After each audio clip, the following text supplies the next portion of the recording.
you can demonstrate that I've chosen not to do something.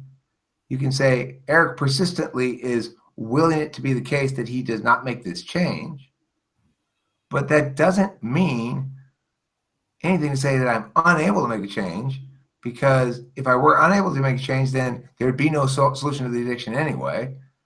And if I am able to make a change, then I'm not addicted, so it doesn't exist. Inability to make a change by yourself. Okay, well, I mean, but there's lots of things that I can't make a change by myself about. I can't change Yeah, my, you know, but it's yeah, I know what you mean. But I'm talking about a pattern of behavior or something. It's like drinking coffee in the morning, or something like that, or browsing, or starting up my computer or something. You well, know? I think that the only truly meaningful definition of addiction is one that includes concrete withdrawal from physical dependency. In that case, you can say you're addicted to something. I've never experienced any withdrawal from any dependency because I've never been dependent on anything enough to actually be addicted to it. Being addicted means you are dependent on it or you get sick. Yeah, it's like you need it to behave normally. Okay, okay, fine. We can put a little bit of the metaphysical stuff in there too, I guess. It's fair enough, but So if you need to smoke pot or weed to behave normally, then you're addicted to it. well, if I have to take a Tylenol when I have a headache to behave normally, am I addicted to Tylenol? But yes, if you are constantly having a headache. Okay. What if, how about this? If I turn on the air conditioning every time it gets too hot and it's too hot a lot, am I addicted to air conditioning? Yes. Okay, well then fine. If you want to say you can be addicted to air conditioning, then yeah, I'm addicted to lots of things. I'm addicted to breathing, I'm addicted to Yeah, this but for sure. I'm addicted to wearing this hat. I like to do that. I'm addicted to having clothes on. I'm it's addicted it's to. it's not I like. It's not I like. You said I'm addicted to wearing this hat. I like that. But when it's you're addicted, you don't like it. Well, I'm addicted to wearing clothes, though, right?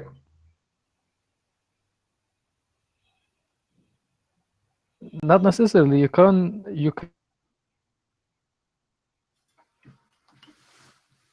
I gotta leave here pretty soon. Gotta go meet up with. Yes.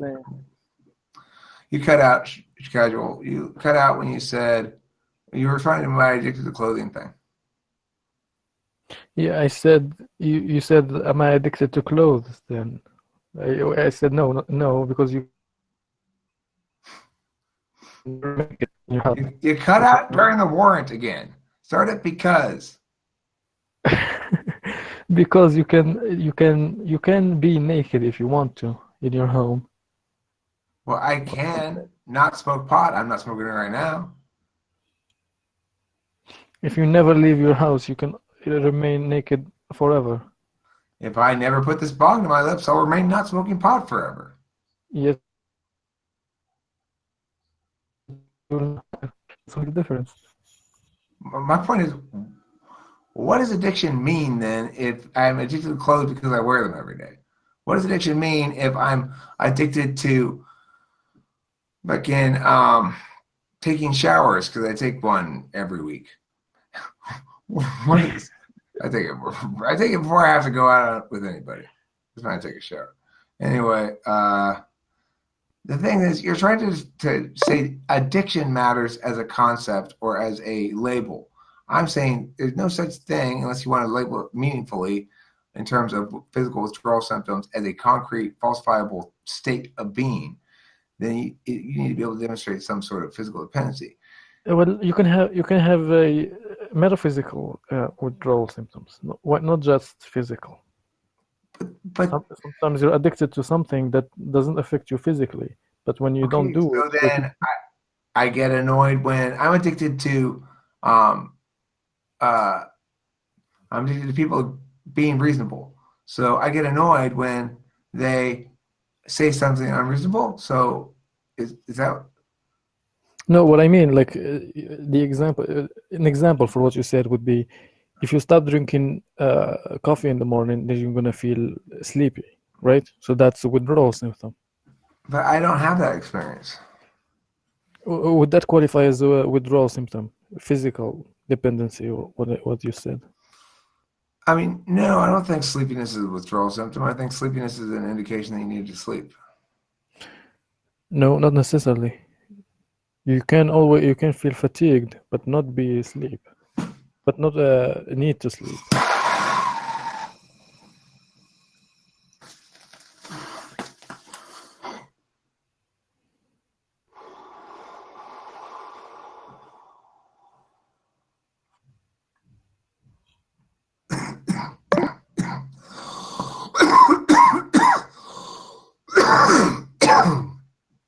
Okay, well, I mean, I just don't, I don't have the experience that you're talking about. This is the thing: the people who want to talk most about addiction and why it's bad and drugs being bad and stuff generally are one of two kinds of people.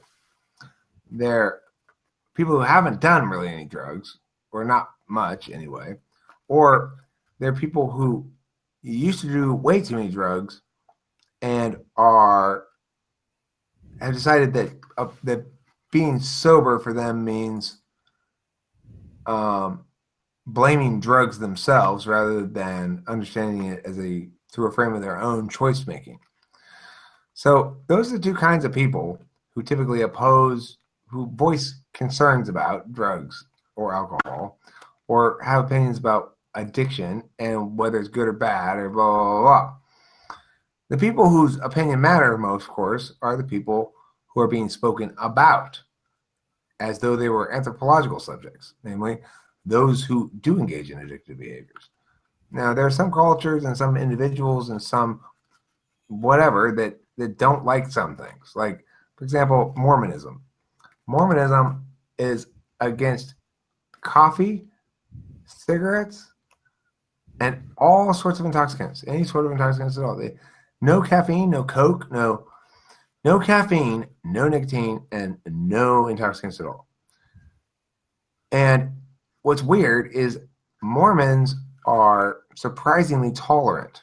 If you look at the OkCupid stats, the only place in the world, in the country, I mean, that has high prudishness and low judgment combined are Mormon places. So I don't know. I give credit to the Mormons. They're cool. They are really cool, and they are really non-judgmental, and they're really fucking nice. Like weirdly, effectively nice. Because who's tricked by nice religion? Nobody's tricked by nice religion. They're not tricking you. They're actually that nice. It's weird. I shockingly hard to believe nice. And then eventually you just start to believe it. You really are that way, aren't you? That Mormonism sure did a number on you. Anyway, I like you a lot, though. You're awfully nice to me, and you're nice in general and really pleasant and helpful, and good for you, Mormons, I guess. I don't want to be one, but, the thing is, where do you encounter negative talk about drugs and stuff is in terms of government. People want to force people to do shit. That's how it manifests every time. And that's bad.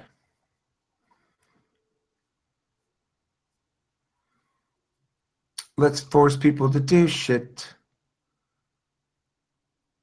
That'll be a whole lot of fun. I'll bring a knife in my fist and a stick, and you can bring your big old gun. We'll point them at people and we'll hit them, we'll push them in the ground. And then we'll high five and say that's a much better world we live in now.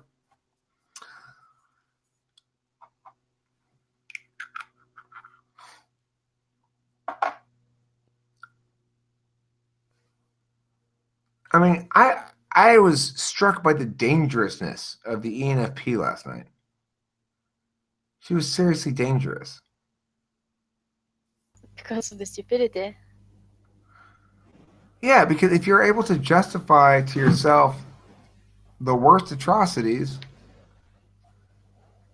I mean, she's able to justify to herself anything. I know this because if I pointed out that she's doing something wicked at all, she shut down. She was just like, I refuse to hear that. That's wicked because she's influencing what everyone should have to do, but she won't even explain why. You Good would job, think Poppy. you wouldn't get very far. She votes, you know. I mean, she's a librarian. She's obviously politically active. What are those people doing? What people? People who Then who are politically active and wrong. that's exactly what they're doing. I mean, I think all they're doing is getting, you call it like outrage and righteous indignation juice and group unity juice and having an enemy juice, because people love to have somebody or some group or some kind of people to blame for shit and to demonize. Like those damn ESTPs. They're always demonizing people. No, but now we're doing the same thing. We have a common enemy. Who's the common enemy? ESTPs. Right. The thing is, I am aware that I do it for types, but my point is that's a whole different ballgame because we're not talking about actual groups of people that are. We're not talking about consensual groups. That's why it's different. It's like you can't go. Oh, I hate all the Christians. I hate all the blacks. I hate all the whatever. Those are identity labels, but type is something you reveal. As far as I'm concerned, it's something you reveal, not something you choose. And so it's real, unlike race. So as a consequence, it's perfectly reasonable to stereotype people by type, because type is how we taxonomy people. It's the only right way to taxonomy people, except for gender. That's fine too. Male, female is a simple taxonomy that works. Of course, now we have to include transgender as well. If you want to include it, you would do so because you concede that it was the same sort of thing as male and female. But it's not. You could have on there male, female, hermaphrodite. That would be the same sort of thing, kind of. It would still be a combination of the other two. It wouldn't be its own thing. Male, female, transgender is like saying arm, leg, and Arm with toes. yeah, arm with toes. Thank you, Susie, for saving my ass there. It's exactly what it's like. Well, okay, why do we need a third one? Arm with toes is, I mean, like, what is that in any way? I don't know anybody who has that. Oh, well, some people are choosing to get toes put on their arm. That doesn't make it a new kind of limb, right? It doesn't make it a third kind of limb. It makes it a fucking crazy person.